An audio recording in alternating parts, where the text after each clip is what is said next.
TV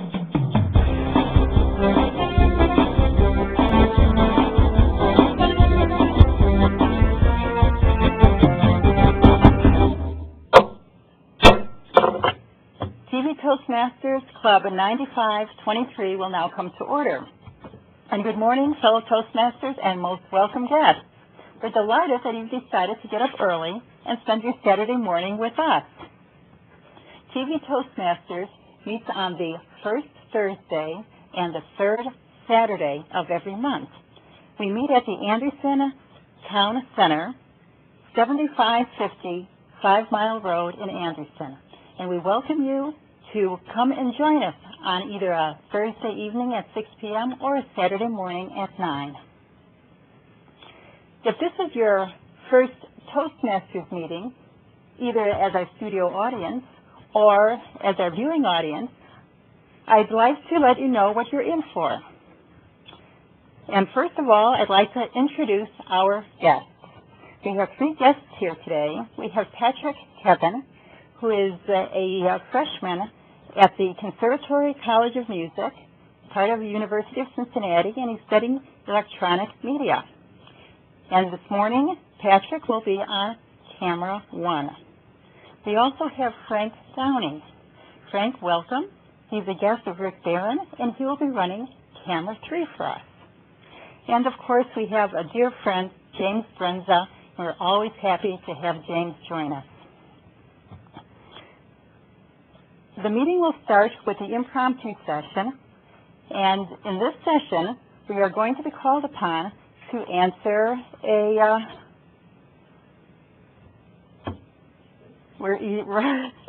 okay, I'm off. Cut.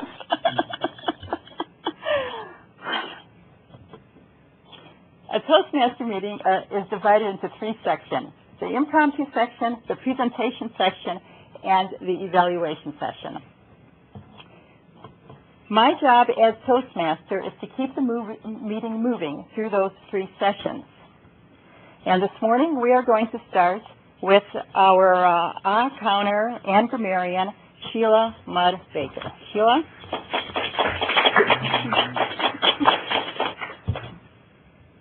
Grammarian, counter, word of the day. I forgot the word of the day. So today's word of the day is zero. Z-E-R-O, meaning nothing. Try to work that into your speeches. Zero is the word of the day. The counter counts more than ahs and ums, and in verbal crutches such as and then, or double clutches.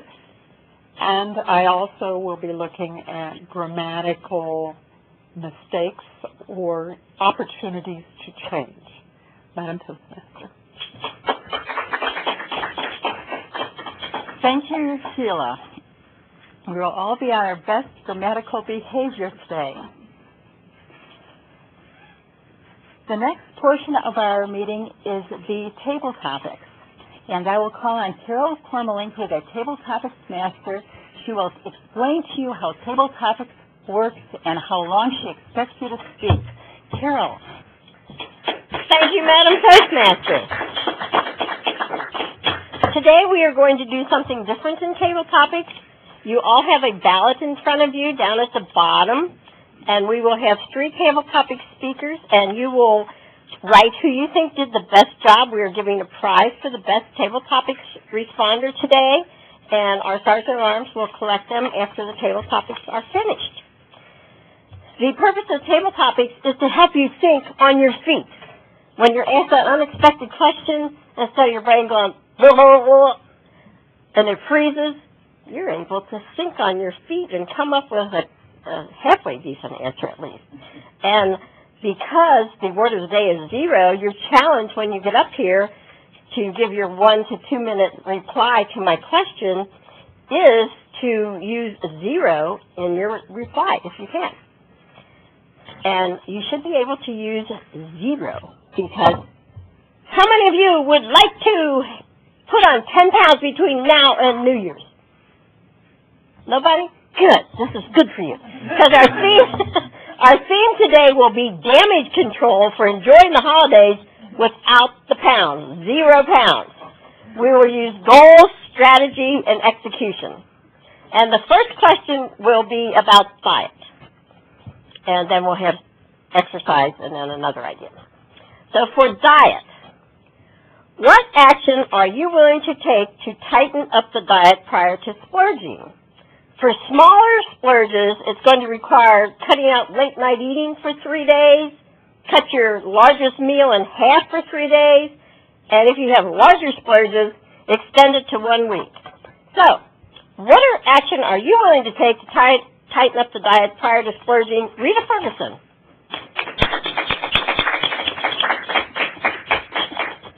Thank you, Carol. What I am willing to do is cut out red meat and maybe chicken. I'm going to go on to a fish diet because I've noticed that when I eat steak, it seems that it just stays with me longer. So I think I'll cut out all red meat, and although I love a nice fair steak and I love prime rib, and I love a good hamburger, I'm going to decide that that's not going to be on my plate, at least from now until Christmas Eve. And then maybe Christmas Eve, prime rib sounds good. But that's one of the things I'll do. I will eat more vegetables to make up for that. And I believe I probably should take off those potatoes along with the steak. So perhaps my diet might be fish and rice, but delicious fish and delicious rice. Madam Toastmaster. Thank you. And to give you a new thought, the program that I'm on, when I gain 2 pounds, if I have splurged, steak is what I use to get those off. I don't eat until supper. I eat the biggest, fattiest steak, which is a ribeye, and then an apple before I go to bed, and you can lose 1 to 4 pounds overnight. So you may want to rethink that. Although, since we're each individual, your program may work. But my idea is that when you do splurge, you have to make up for it. The next question is about exercise to earn your holiday enjoyment, and this is performed before your event. And small events require a minimum of 2 30-minute sessions of high-intensity, calorie-burning exercise. Larger events require 2 1-hour or 4 30-minute exercise sessions. And what exercises will you choose for your 30-minute workout? James Frenza.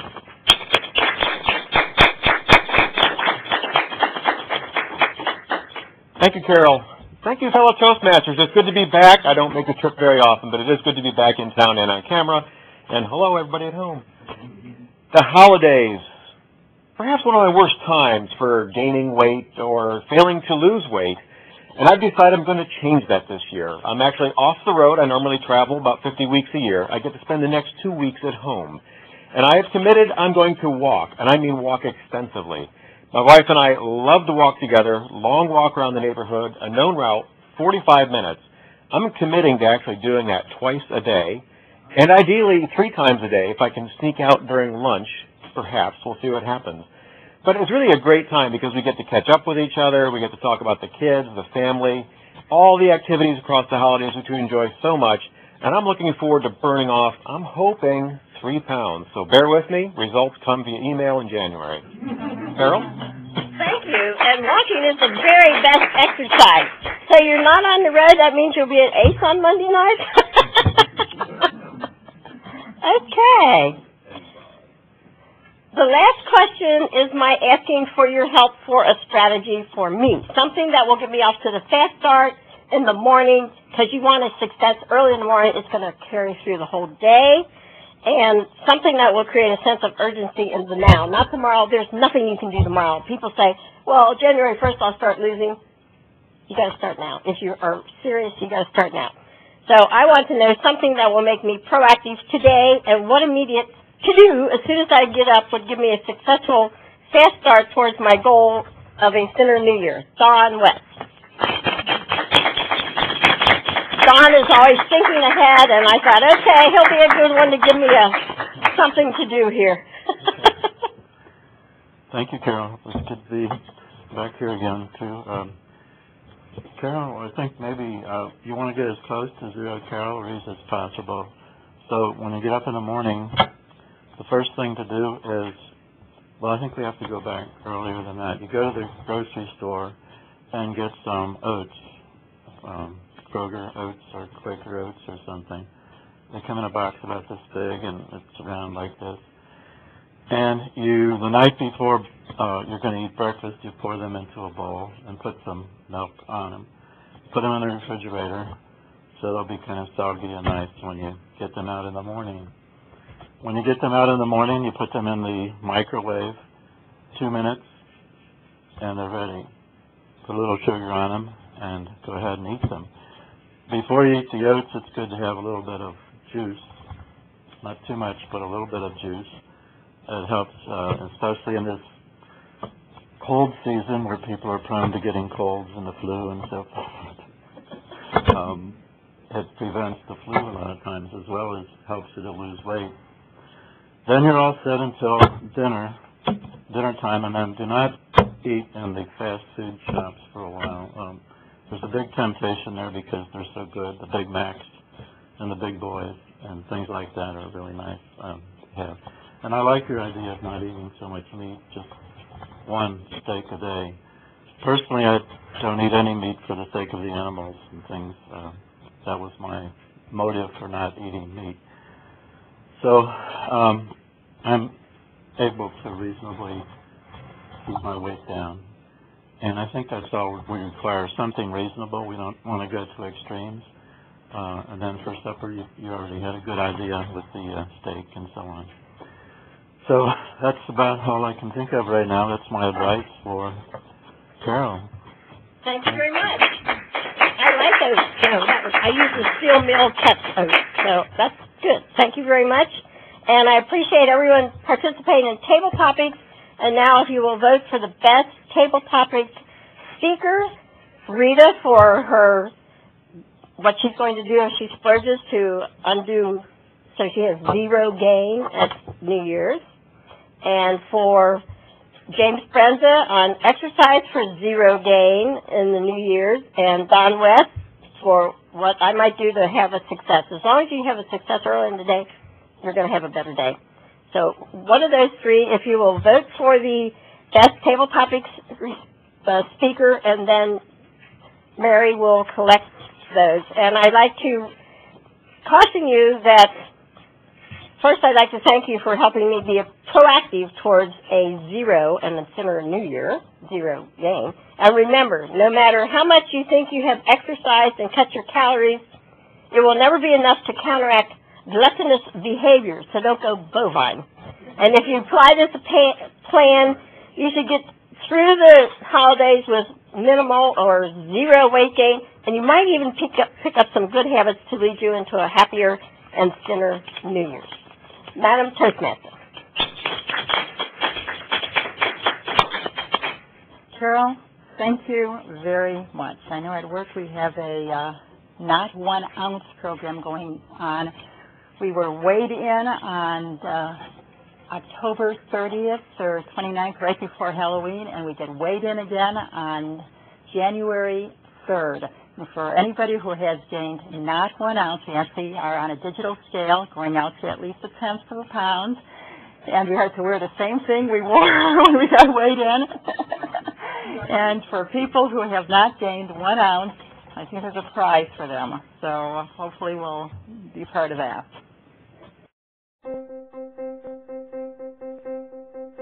Name an effective political leader in history who couldn't speak well.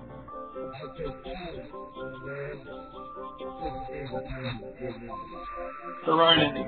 Because when it comes to a disease... Freedom requires leadership, and leadership requires oratory. You have to speak to be heard. I have a dream. It's all about personal growth and guts. Never give in. Never, never, never. We now move into the next section of our meeting, which is the prepared speech section. And this is a time when we have members actually get up and give speeches that they've prepared. This morning, our speaker is Rick Barron. And Rick has been a member of TV Toastmasters. He has actually graced us with his so many wonderful speeches in the past. And we expect he'll do the same this morning. So we have Rick Barron with You've Gotta Be Kidding. You've Gotta Be Kidding, Rick Barron. But at this point, may I ask his evaluator to read the objectives of the speech. And his evaluator is Paul Wessels.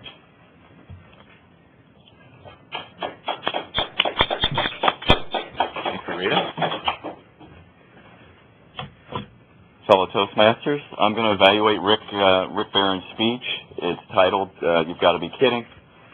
It comes from the Storytelling Manual, project number 2, Let's Get Personal. And the objectives of this particular speech is basically to tell a story from a personal experience standpoint without using notes, if possible, and then also using vivid descriptions and dialogue to help bring that story alive. So that's what I'll be doing. I'll be evaluating Rick's speech. Thank you very much.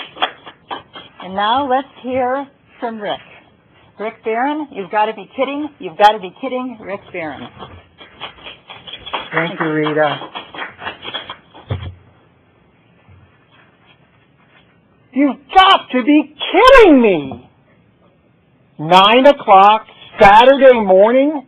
Honey, you know that's the only time that I get to sleep in. Exactly what is this thing that you're asking me to attend? Dear, you know I wouldn't ask you to go to anything that I didn't think you enjoy. I'd love for you to participate with me, and you'll get a chance to take me to brunch afterwards. All right. If you're going to put it that way, exactly what do I have to wear to this thing on Saturday morning? The next morning, we were up bright and early to make it to the open house. Anita and I were a few minutes late, but we were greeted by a number of friendly people who showed us around the facility, touring me around, introducing me to new people, and providing me some new literature that I could read about Toastmasters. I had some time to review the material, and they gave us a little presentation, reviewing the material, discussing the benefits of membership, and me, the one who didn't want to come, broke out his checkbook and signed up as a brand new Toastmaster. I was very fortunate that this club assigns a mentor to every new member that joins. And my mentor was Miss Kormelink.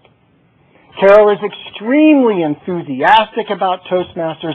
She has tons of experience and was very willing to share that with me. She invited me to lunch one day to sit down, learn about me, learn about my objectives, and to share her thoughts. She took one look and she said, "Rick, you are leadership material." I said, No, Carol. I don't want to be a leader. I want to be a foot soldier. I'm always a general. I'm always out in front. And this time, I want to be in the back. And I just want to focus on me. In Toastmasters, everybody works against the Competent Communicator Manual. In this manual are 10 speeches where we learn new techniques for speaking. The first speech is an icebreaker, where we have an opportunity to share about the thing that we know best, ourselves. I'm no stranger to up here in front of the lectern. Not at all. I debated in high school. I held leadership positions at my university. I'm a trainer for my job, And so I'm no stranger to be up here, but I remember standing off camera for the very first time thinking I was going to pass out. I really thought so.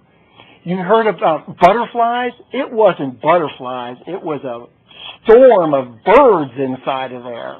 And I came up here, delivered my icebreaker speech, and my lips were so dry that I was smacking them, trying to moisten them to actually deliver the speech. And you know what? I stepped off stage, and I lived through the whole experience. I really did. I then had an opportunity to work through the rest of the Competent Communicator Manual, and I'll be the first one to tell you, I did two things wrong. The first thing I did wrong is I did not take advantage of Carol in the way that I should have. As my mentor, she was there to provide me coaching and guidance and reassurance, and I never called her. I never used her. I said, I can do this all by myself. I missed out on the opportunity to leverage the experience that she could provide for me. The second thing I did wrong is I decided on a topic for my speech. And then I went through the manual to find out where it applied, rather than working through the manual in order. That fall, we had our first competition, and I signed up for the humorous speech contest. Every opportunity to speak, every opportunity to be in front of the camera, every opportunity to improve my speaking skills. And sure enough, I won the club contest for humorous speech, talking about my experience fighting moles. You can make a speech out of just about anything. I didn't make it any further beyond that, but it was all about the experience.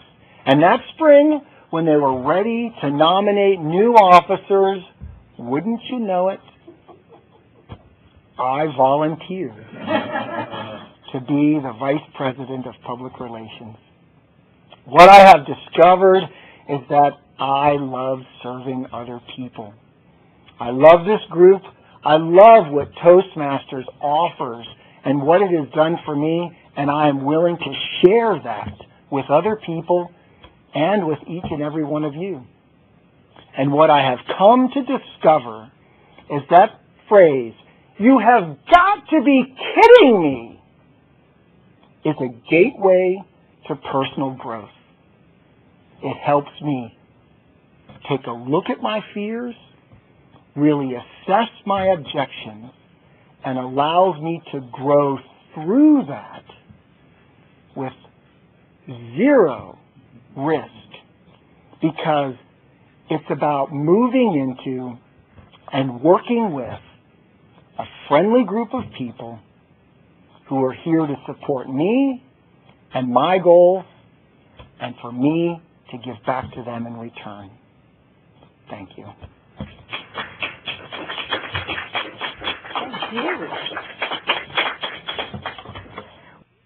All the education in the world won't help you get ahead in life if you can't express your ideas effectively. Every day, competition for advancement gets tougher and tougher. You need an edge. A Toastmasters Club can give you that edge. A low-cost learning experience for men and women. Toastmasters gives you the confidence to express your ideas to anyone. Get the Toastmasters edge.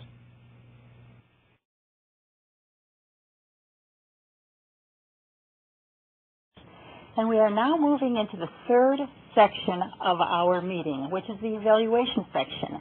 And it's time for the Toastmaster to take a step back and actually turn the meeting over to our general evaluator. And our general evaluator this morning is Rick Barron. Here. Thank you, Rita. As a general evaluator, it's my role to lead a team of people who provide input and feedback on how well the meeting was run. It's hard enough to get in front of the camera, It's hard enough to be up here at the lectern. But the thing that makes it all worthwhile is we have an opportunity to grow through the process. So each and every member sitting in the audience provides their written evaluation for the people who are up here to help them grow through the process. And to start that process, I'd like to bring up the person who evaluated my speech, who you heard from earlier, Paul Wessel. Thank you, Rick. Fellow Toastmasters.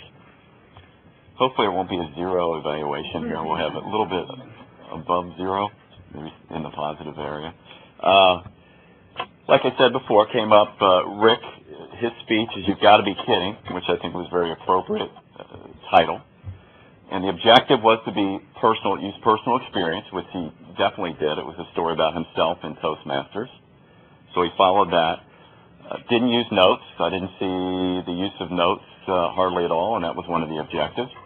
Vivid dialogue and descriptions, lots of vivid dialogue and descriptions. He did follow the procedure real well. He talked about himself, the point of the story, basically joining Toastmasters and what it did for him. So he created the point to the story, the setting, waking up in the morning, and then actually going to Toastmasters to look at the meeting and eventually joining the meeting. Characters, he brought those in himself, and he brought Carol in, and he kept it very few characters, which didn't make things confusing, so it was basically two characters. Time frame, 9 o'clock, Saturday morning. He gave us a nice time frame, so he's breaking it all up, using everything he should. There was a problem and a conflict. Do I want to get up? And he made the gesture, "You've got to be kidding," struggling with himself. There was a peak to the whole thing, meaning he came up, he was scared to death, basically, like we all sometimes are, to get up here, overcoming the fear of public speaking. So there was a peak and a resolution to some sort of conflict. Good story. One of the best things I like about the story, he did use a lot of description, dry lips, that sort of thing. Improvement areas, maybe bring in, and it is a story, it's a personal story, but maybe bring in just a little bit more, hey, you too can do this. You implied that implicitly, maybe explicitly saying it was very much implied, so it was very good. We all got the point, but maybe explicitly, why don't you do what I did, sort of thing. So one little improvement area. And the thing I like the most about it is something we can all relate to. We all have fears out there, here, about public speaking, and it gives us all a little bit of hope. Boy, if he can do it, and look at him, look how good he is up there. And maybe I can do it too. So it was a fantastic speech. It flowed well. It was a great story, and it wasn't just a boom, boom, boom. It was a story, so it flowed very well. So very good. Thank you. Thank you, Paul.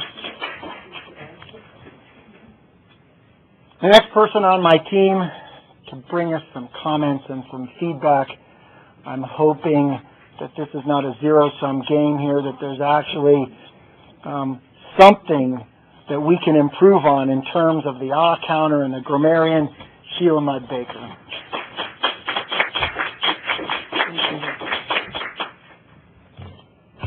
Zero. 0, 0, 0. The winner of today's zero contest, Carol Kormelink. Carol used the word zero 4 times. Don West used it once, Rick Barron twice, and Paul Wessel once. Carol, you really did a good job. In general, grammatical errors did not exist.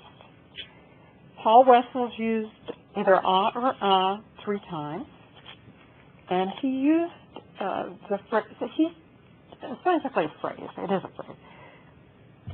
You did real well, and it should be it was done real well. It should either be, it was done well, it was done very well, or it was done really well, rather than, and that's a very common error.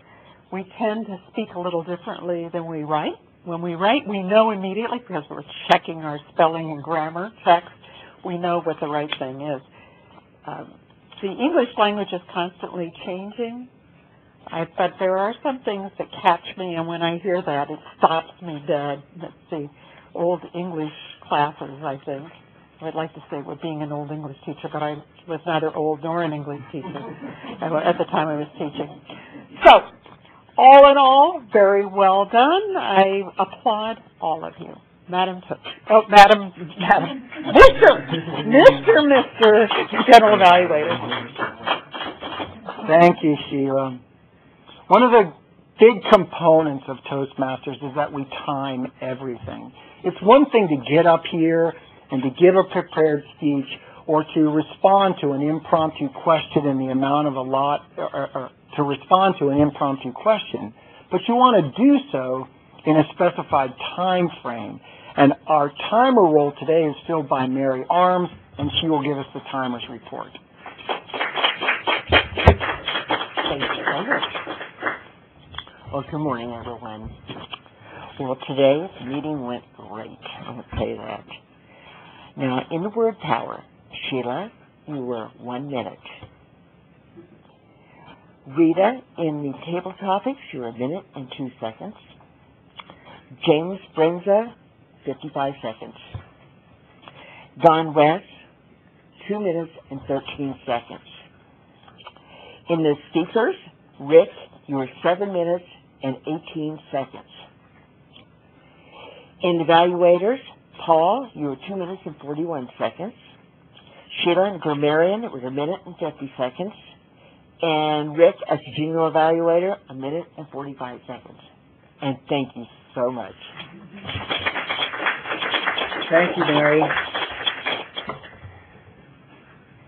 Before I finish my report with some general comments, I'll bet you're all anxiously waiting to see who won the Tabletopics contest today, and so I'll bring up Carol to give us the results. Thank you, Mr. General Evaluator, fellow Toastmasters, our most welcome guests in the audience and at home. It was very close. Our winner is Mr. James Brenza. Does he get your gifts here? He's already doing his exercise here.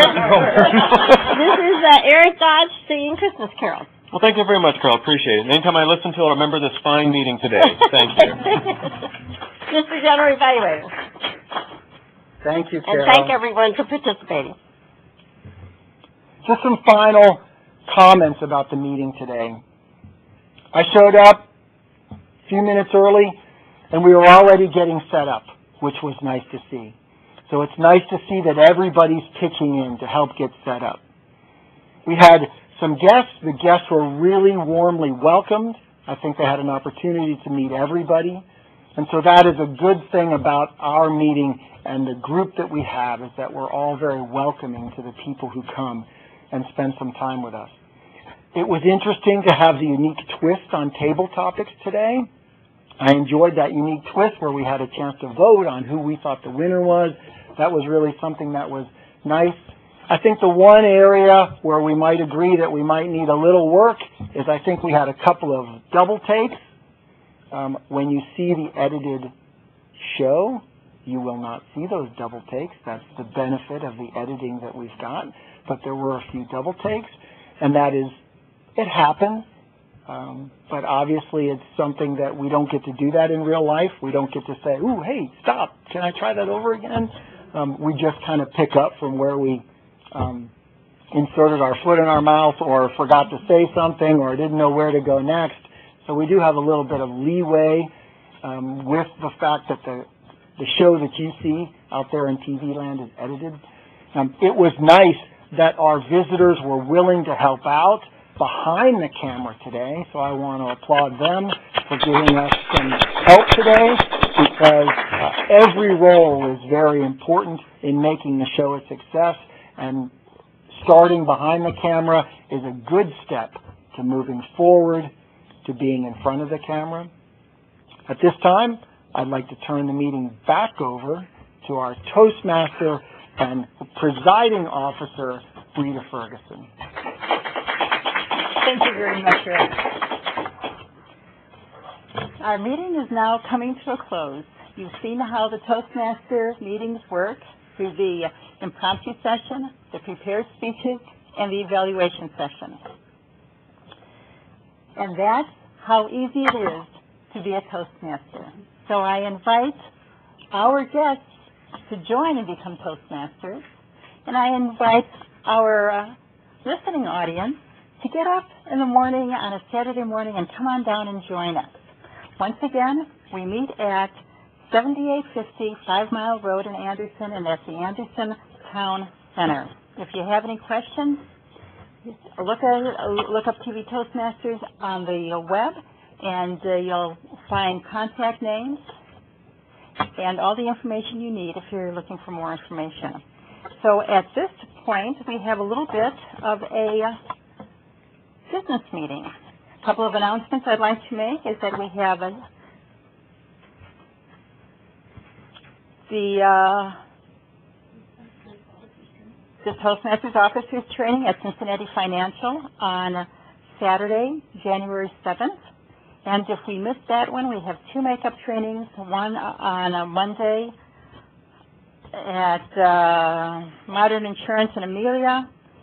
And there's also an ACE debate team meeting in Montgomery at 6 o'clock on January 30th. If you need more information about that, also I'm sure all of this information is on the web. One of the things we like to do is have comments from our guests. So I will ask, and I'll start with you, Frank. Is there anything you'd like to say about the meeting? So come on up. You want to just ask you, or? Just make a comment about how the meeting. I'm definitely appreciated the welcome, and other than I'm kind of shocked of the exposure with the cameras and stuff. I did have a warm welcome, and it definitely takes practice to do this. So hopefully I'll get the courage and be here next time. Thank you. Thank you very much.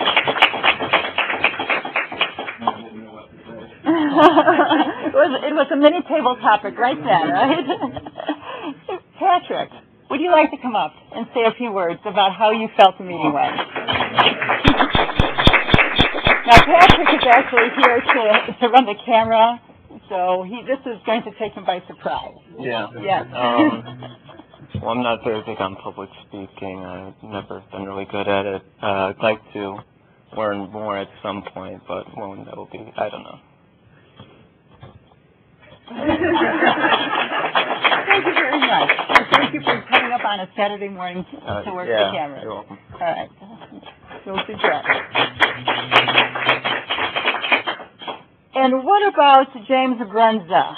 James says he loves being here. He doesn't have anything else to say. All right, we have a sign-up sheet also. Always at the end of the meeting, we have a sign-up sheet that we pass around, and we ask our members to sign up for roles for the next meeting. This is the first time I've been a Toastmaster, and I learned a lot by making mistakes. We all made mistakes, and it's helpful to get up here and just give it a try. So I am saying to people who have never done this before, come on and give it a shot. It's a lot different when you're looking at the cameras. It gives you a little different elevation of nerves. But it's a good thing. It's a good thing. So as our sign-up sheet goes around, I believe that's the end of our meeting, and the meeting is over.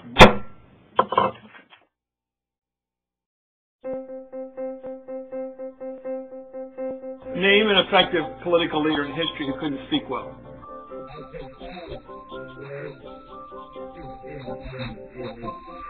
There aren't any. Because when it comes to a disease... Freedom requires leadership, and leadership requires oratory. You have to speak to be heard. I have a dream. It's all about personal growth and guts. Never give in. Never, never, never.